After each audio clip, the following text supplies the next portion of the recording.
Hello, welcome to the podcast. Today we're going to talk about the burden of knowledge and the power of intellectual property.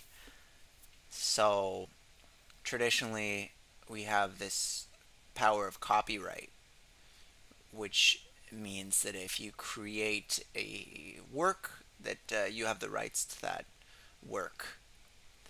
And we have knowledge workers who specifically work with ideas and apply those ideas to help people. And that's what I'm here for. So I'm starting this podcast. I have the setup to do another podcast, but basically making content and recording things, recording conversations. I'm always having a conversation and thinking this should be recorded because it's very potentially useful to people. So that's why I'm here, and I wanted today to talk briefly about the burden of knowledge, which is that once you know something, of course, you can't unknow that thing.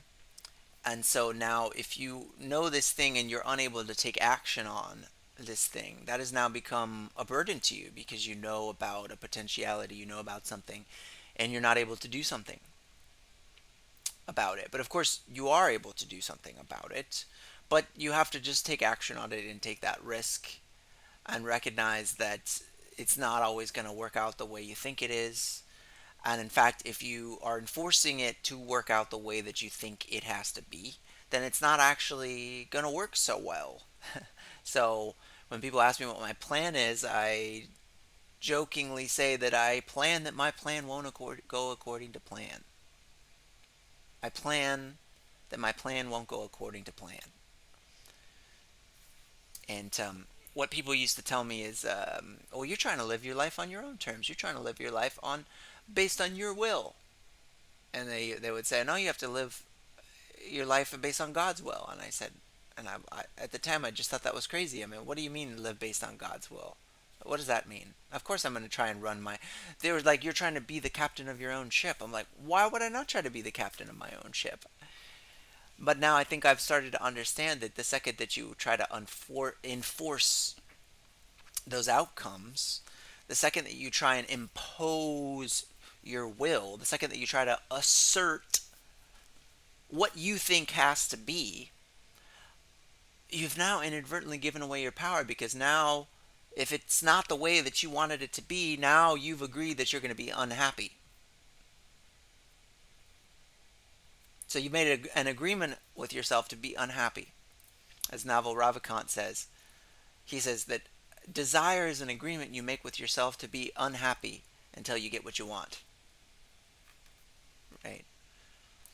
So what I'm here for is to try to understand, try to know myself and to share the self knowledge that I have with others. And so, very often, the way that things appear to be is not that the way that they actually are. It's encapsulated in this statement is that it's not that we don't know what is so. It is that we know so many things that ain't so. It's not that we don't know what is so. It's that we know so many things that ain't so. Okay? So I think you can take that one to the bank. Because it's just so true. I mean, there's so many things, and I'm going to stop at 5 minute mark just to keep it short and sweet. There's so many things that we think are true that are not true. There's so many manners of being, so many ways of associating and relating in the world that just simply are not the way. So I've been using this mantra. It's that this is not the way. You experience something and you say, this is not the way. From The Mandalorian, right? That shows this is the way, right? And the way was always, oh my God, this can't be the way. Oh my God, this is crazy. What is this? This is insane. And this was the way, right? That's what they said. But then there's also the inverse of that, which is that this is not the way. You're doing something, you're doing something, you're doing something. Like, oh my God, I just realized this is not the way. So what is the right way? The fact is, you don't have to know what the right way is. You're going to figure that right way out through action. So you need to be free as an individual. But this whole sociological paradigm is designed to rob you of your own freedom. You are You are damned by your own freedom.